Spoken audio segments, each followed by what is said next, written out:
Hello, I am Sanbangansa. Welcome to my channel. Today I'm going to be opening and giving my thoughts on the Jurassic World Hammond collection Stygimoloch.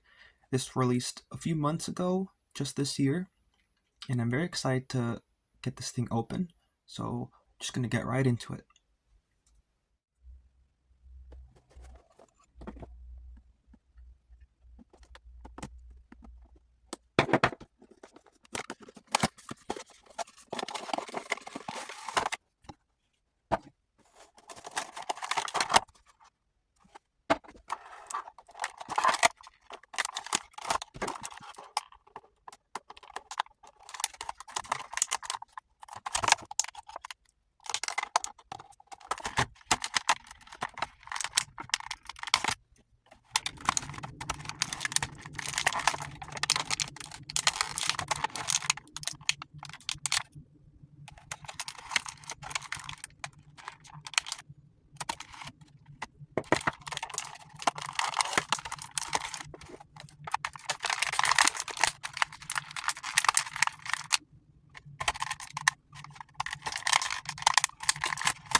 So here is the Stygimoloch figure itself.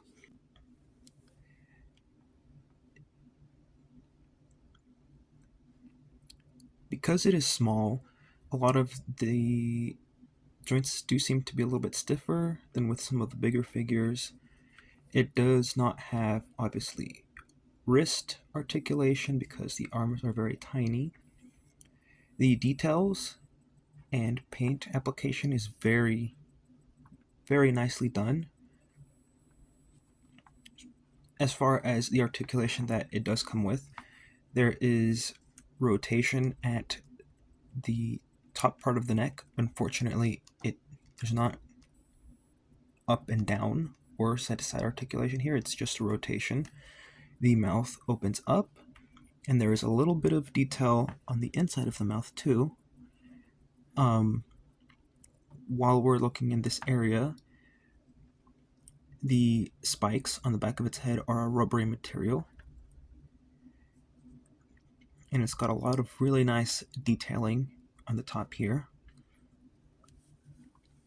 The eyes are the see-through plastic. They look really, really good in this figure. The arms, there is rotation and up and down articulation on the top part of the arm, and there is also the same kind of joint for the elbow. And then for the legs, there is a rotation joint on the top. There is rotation and up and down for the knee, although it is a little bit restricted because of the plastic that comes out here in the front of the knee. There is there's an up and down joint as well as rotation for the ankles. For the tail, as you were able to see, this came as a separate piece. Much easier to attach than the Allosaurus, which I had a bit of trouble with. I believe that this is just a basic ball joint, and then the tail itself is a softer material with like a wire on the inside, I believe, so that it is bendable, which is very nice. As far as getting this thing in a pose, it's very easy to get it into a walking or a standing pose, which is actually very nice.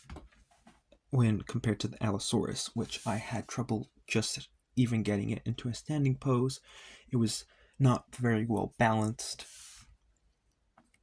I had to bend the tail up in an awkward position to get it to stay standing. Unfortunately, because the head here on the top part of the neck doesn't bend up or down and is only a rotation joint, I can't seem to get it down far enough to get it into a ramming position.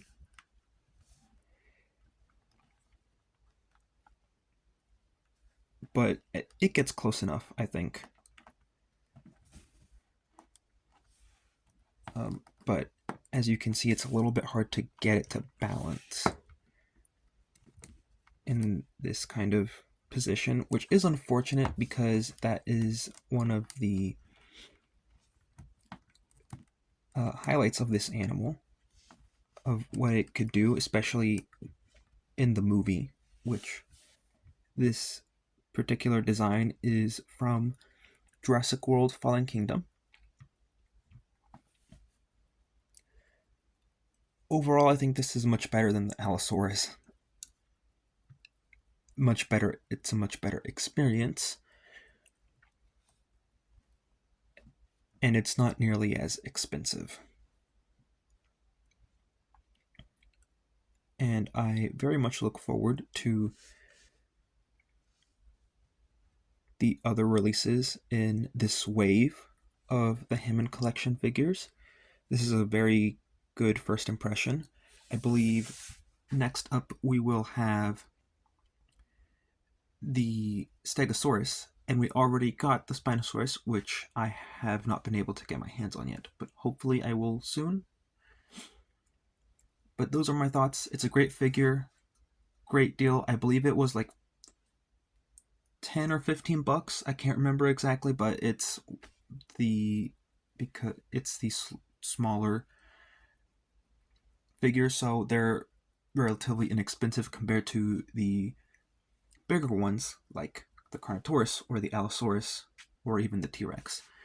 So if you like this particular dinosaur, this is a good figure of it. Definitely recommend, definitely worth the price. And that is all for today. If you enjoyed the video, please feel free to like and subscribe, and I will see you in the next one. Bye.